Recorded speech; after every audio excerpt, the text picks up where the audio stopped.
Malam itu, Ayu nggak nunggu lama. Masih dengan napas ngos-ngosan, dia langsung ke rumah Jatmiko. Satu-satunya saksi yang masih hidup selain dia. Jatmiko udah lama nggak kayak dulu. Rambutnya kusut, matanya cekung, hidupnya jadi penakut. Tapi dia yang pertama percaya begitu Ayu ceritain semuanya. Ayu, kalau itu bener Raka yang manggil, berarti segelnya... Jatmiko nggak nyelesain kalimatnya. Dia cuma nutup wajah pakai kedua tangan. Nyari kata yang nggak ketemu. Ayu narik lengan Jatmiko. Gue mau ke makam Mbah Miryo sekarang. Lo ikut atau enggak? Jatmiko ngangguk pelan. Kayak anak kecil yang gak punya pilihan. Malam itu, desa Kedung Jati kayak mati. Lampu-lampu rumah nyala, tapi nggak ada satupun orang di luar. Seolah semua orang tahu sesuatu bergerak di bawah tanah, dan yang paling selamat adalah yang pura-pura nggak dengar apa-apa. Makam Mbah Wiryo ada di pinggir hutan, di tanah merah yang sering basah. Bau anyir nggak biasa nyambut mereka begitu mereka nyampe. Bukan bau bangke, bukan juga bau tanah basah biasa. Ini kayak darah lama yang udah jadi besi. Jatmiko nyalain senter kecil. Sorotnya nemuin nisan kayu sederhana dengan tulisan pudar. Wiryo Saputro, penjaga segel. Ayu ngerangkak di tanah nyari-nyari tanda. Di bawah nisan, tanahnya sedikit beda. Lebih lembek, kayak pernah digali terus ditutup buru-buru. Dengan tangan gemetar, Ayu mulai ngeruk tanah itu. 20 menit lewat. Jari-jari Ayu berdarah karena nyangkera batu kecil dan akar. Sampai akhirnya dia nyentuh sesuatu yang keras. Kayak kotak kayu. Ini dia. Ayu narik kotak itu pelan. Kotaknya kecil, hitam, penuh ukiran aneh. Nggak ada gembok, tapi dari sampingannya kayak dijahit pakai kawat tipis. Sebelum Ayu bisa ngomong, suara langkah berat kedengeran dari balik pepohonan. Bukan satu, banyak. Ranting patah, tanah keinjek makin dekat. Jatmiko langsung matiin senter. Shh. Di kegelapan, ada bisikan, pelan, lirih. Balikin. Kuncinya. Balikin. Tapi yang keluar dari semak-semak bukan bayangan hitam, bukan juga makhluk tanpa wajah. Manusia, 3 orang. 2 pemuda, 1 laki-laki setengah baya. Semua wajahnya pucat, kayak orang udah lama nggak kena matahari. Pakaian mereka basah lumpur, bau tanah busuk ikut masuk ke hidung. Salah satu pemuda itu maju. Mata kosong, tapi mulutnya senyum kecil yang gak enak dilihat. Kunci itu buat kami. Suruhannya dari balik gerbang. Kalau mau Raka balik, kasih sekarang. Mereka janji, 1 tukar 1. Ayu ngerasa darahnya dingin. Jatmiko nyaris nyerocos mau marah, tapi Ayu nyekel lengan Jatmiko erat-erat. Suara di kepalanya masih nyisah dari pesan Raka. Jangan percaya apapun yang mereka bilang nanti. Mereka akan menyebut namaku. Kalau lo mau Raka balik, Yu, suara laki-laki setengah baya itu nyerocos pelan. Lo harus buka gerbangnya lebar-lebar, biar dia jalan sendiri keluar. Ayu melangkah mundur, pelan, kotak itu tetap di pelukannya, napasnya nggak stabil. Lo pikir gue sebodoh itu? Gumam Ayu, pelan. Kalau Raka benar-benar mau balik, dia nggak bakal nyuruh gue buka segel. Dia nyuruh gue jagainnya. Wajah laki-laki setengah baya itu retak, senyumnya hilang, matanya kayak api padam kecil. Marah, bukan manusia.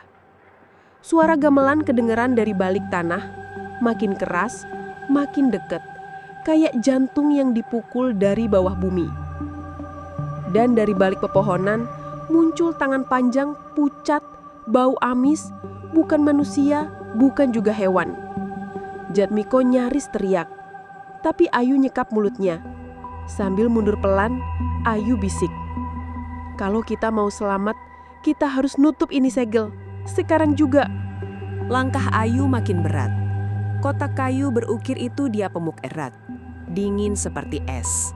Dan setiap langkah yang makin jauh dari makam Mbah Wiryo, udara di sekitarnya terasa makin padat, kayak uap panas bercampur bau anyir.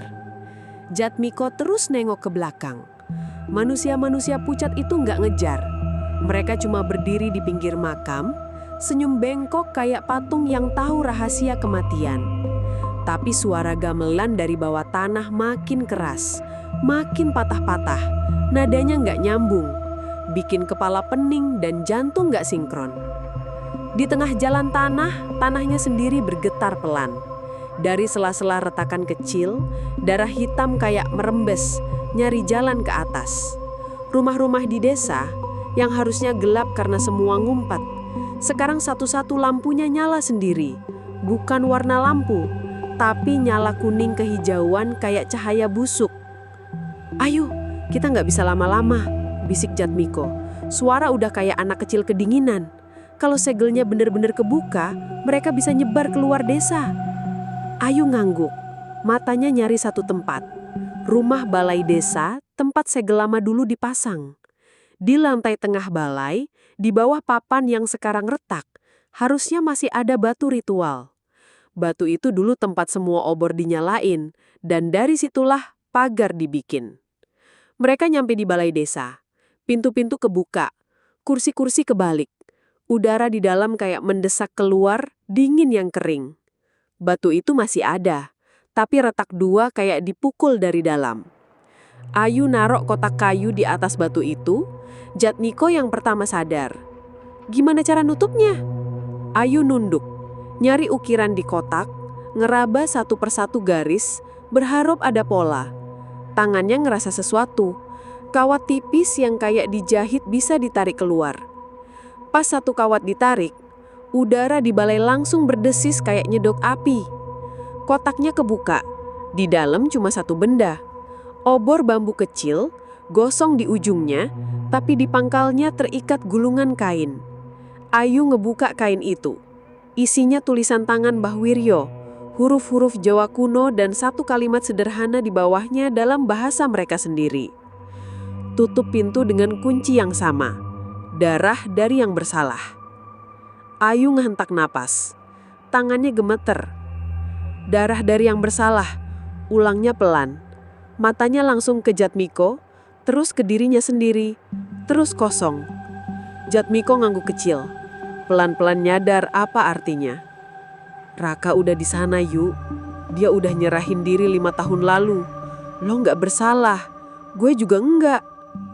Ayu nutup mata, nahan tangis. Tapi yang nyari kunci, yang mau buka segel, mereka yang mau barter, mereka yang nyuruh desa kebuka. Suara langkah pelan di luar balai nyamber kayak jawaban. Manusia-manusia pucat itu udah berdiri di depan. Banyak, lebih banyak dari yang Ayu kira.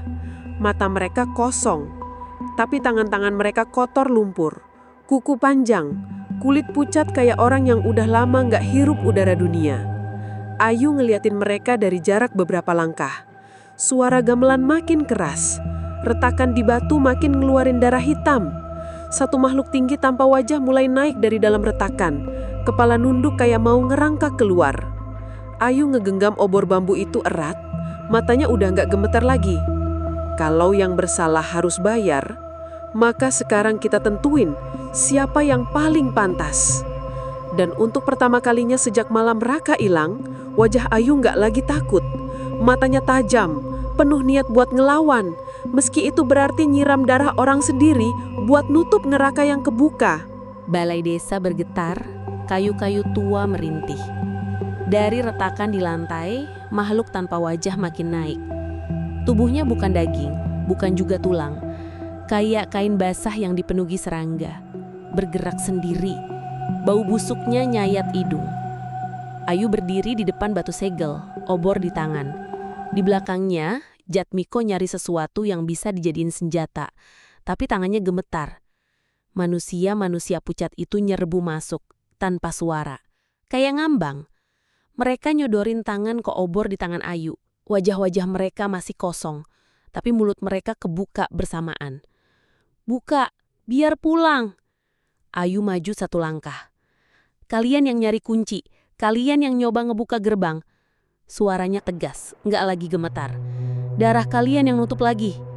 Mereka nggak bereaksi, cuma ngeliatin Ayu kayak boneka rusak. Jatmiko akhirnya teriak, nadanya nyaris putus asa. Kalau nggak menyerah, lo semua mati di sini. Dari retakan, tangan-tangan panjang makhluk itu mulai nyamber. Satu narik kaki Jatmiko, satunya nyari lengan Ayu. Obor di tangan Ayu ngejatuh, hampir kena darah hitam di lantai. Ayu nyepak tangan makhluk itu lalu nancepin obor ke arah salah satu manusia pucat. Api dari obor itu bukan nyala kuning biasa. Begitu nyentuh kulit pucat itu, api nyala biru nyambar kayak bensin. Dan manusia itu jerit, suara jeritannya bukan manusia. Lebih kayak jeritan kayu kering dibelah paksa. Darahnya, hitam, kental, nyiprat ke batu segel. Batu itu langsung ngeluarin suara kayak besi ditarik keras. Cahaya merah dari retakan makin terang lalu ngekerut, kayak luka ditarik dijahit paksa. Manusia pucat lainnya panik, beberapa ngerangkak kabur. Tapi Ayu udah nyabet satu lagi, nyiram api ke tubuhnya. Darah hitamnya nyiprat lagi ke batu segel. Batu itu nyala merah, terus kuning, terus putih panas. Gamelan berhenti. Makhluk tanpa wajah ngerintih, seluruh tubuhnya nyusut. Tangan-tangannya narik balik kayak ditarik dari jaring laba-laba yang udah kebakar. Retakan nutup pelan-pelan, nyedot apapun yang masih di luar ke dalam. Termasuk teriakan manusia-manusia pucat yang masih kejebak. Balai desa tiba-tiba senyap. Gak ada suara, gak ada gamelan. Udara berat hilang kayak disedot, nyisain bau kayu terbakar dan darah anyir. Ayu berdiri lemes. Obor di tangannya cuma nyala kecil, lalu mati sendiri. Jatmiko duduk di lantai, mukanya pucat kayak kapur, matanya kosong. Lalu, dari batu segel yang udah utuh, suara kecil kedengeran. Pelan, nyaris kayak bisikan dari dasar sumur. "Yuk." Ayu hentak napas, matanya nyari-nyari sumber suara. Batu itu ngeluarin retak kecil, bukan retak merah, cuma retak hitam tipis kayak kaca retak. Mereka kabur satu. Suara itu Raka, lirih, jauh, nyeri. Ayu jongkok, nyentuh batu itu. "Siapa, Rak?" bisiknya, air mata jatuh. "Siapa yang kabur?" Sunyi lama, lalu suara itu balik, berat, kayak nggak mau keluar. "Bukan mereka, Yuk. Aku." Batu segel retak makin panjang. Dari retakan kecil itu satu tangan muncul, tangan manusia, berdarah, tapi jelas masih hidup. Nyari pegangan, nyari jalan keluar. Balai desa yang barusan tenang lagi bergetar halus, kayak nahan sesuatu yang lebih besar dari yang pernah kebuka sebelumnya. Tangan itu terus nyari pegangan. Darahnya netes ke lantai balai desa. Tapi anehnya, darahnya bukan merah. Warnanya gelap keunguan, berkirat kayak minyak di air. Ayu maju. Tanpa sadar, ngerangkak ke arah batu segel. Matanya nggak kedip. Di hatinya cuma satu suara. "Itu Raka. Itu harusnya Raka." Jatmiko nyoba nahan Ayu. "Jangan, Yuk. Jangan sentuh." Tapi Ayu udah terlanjur narik tangan itu keluar. Tiba-tiba, lantai balai desa ngeluarin bunyi kayak tulang diremukin. Dan udara di sekitar mereka berubah dingin banget. Tangan yang ditarik Ayu dingin, tapi juga berdenyut. Kayak ada sesuatu yang hidup di bawah kulitnya. Bergerak-gerak kecil, kayak ratusan cacing kecil ngerayap dalam satu daging.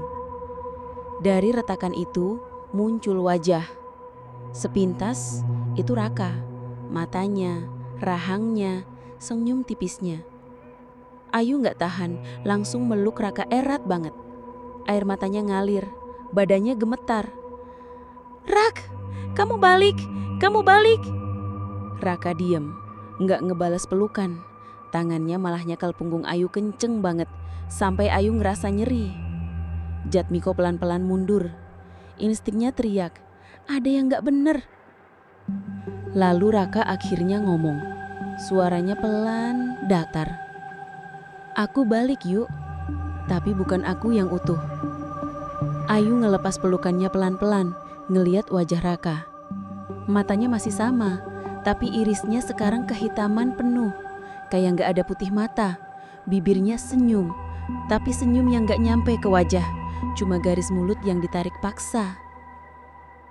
Yang mereka tutup 5 tahun lalu bukan cuma gerbang, tapi tempat nyimpan yang paling jahat, yang paling licin. Dan aku yang jadi jalan keluarnya. Dari balik tubuh Raka, udara kayak ngelupas. Bukan robek, tapi kayak kain lama yang digigit rayap.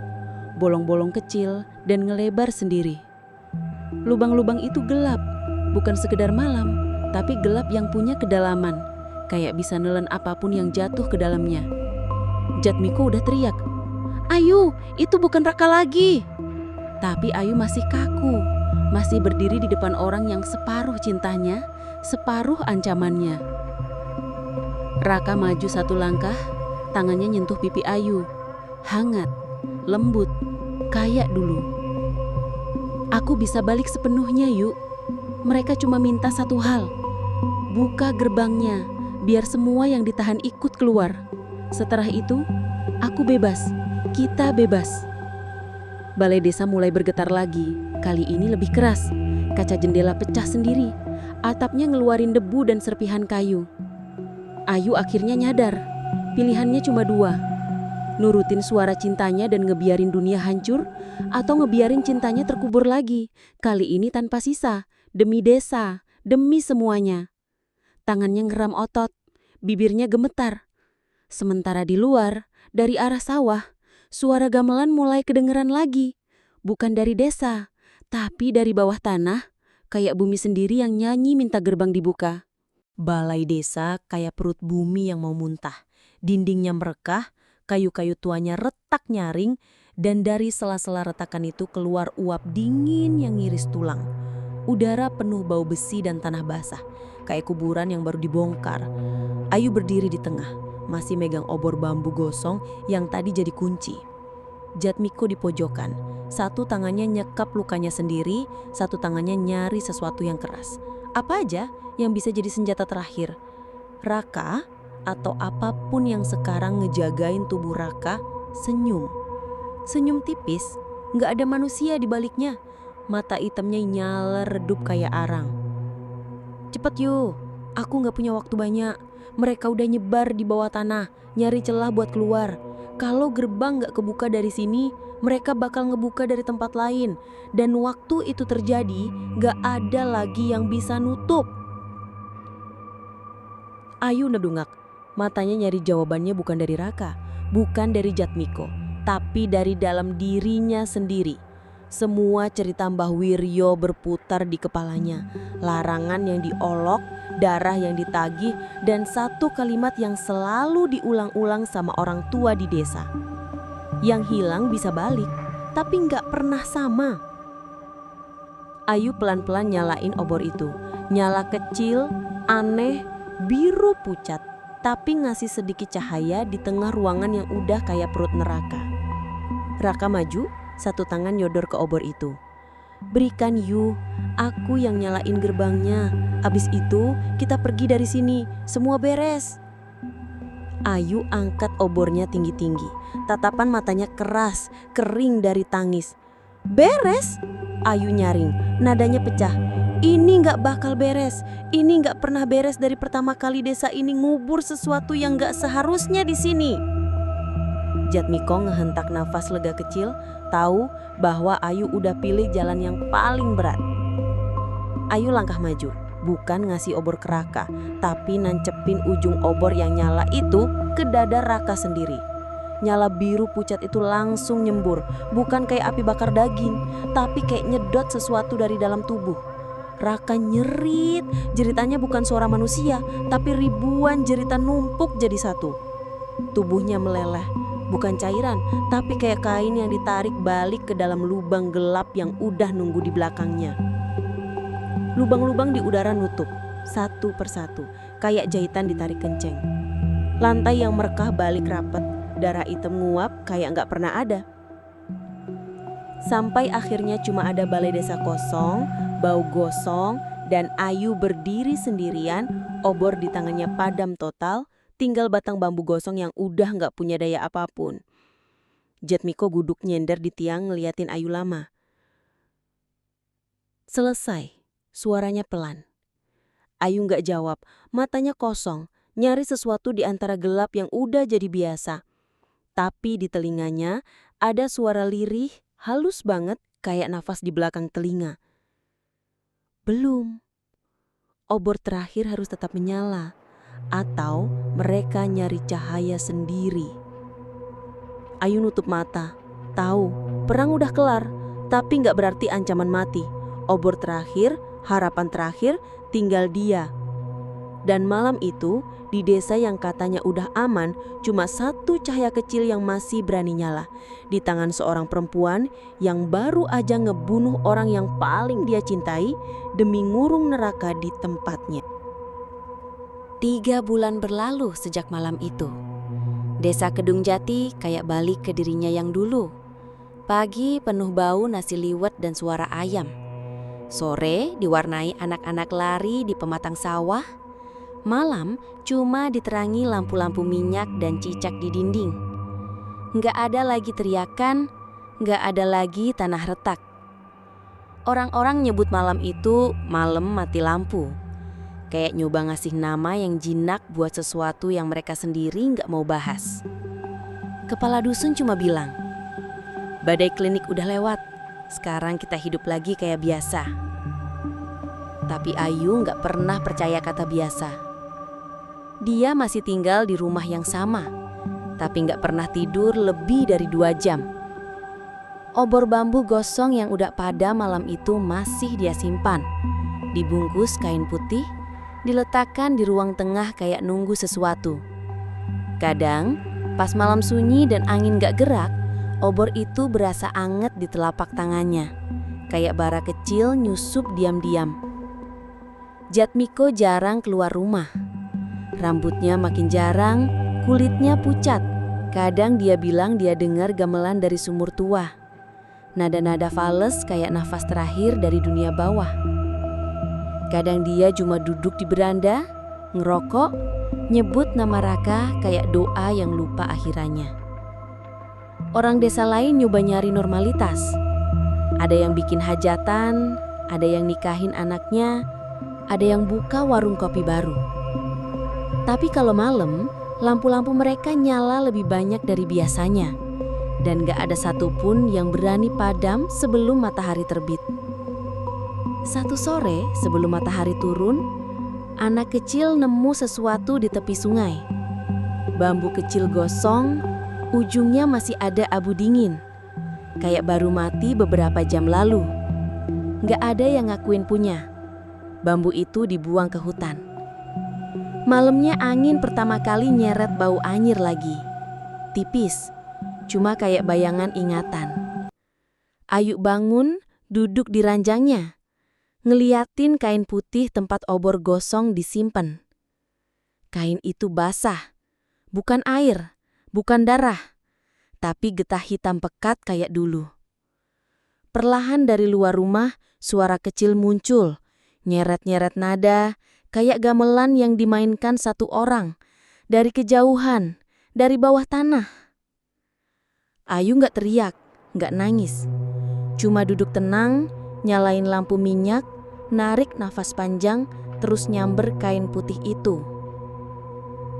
Kalau mereka mau nyari cahaya sendiri, lebih baik gue yang nyari mereka dulu, bisiknya.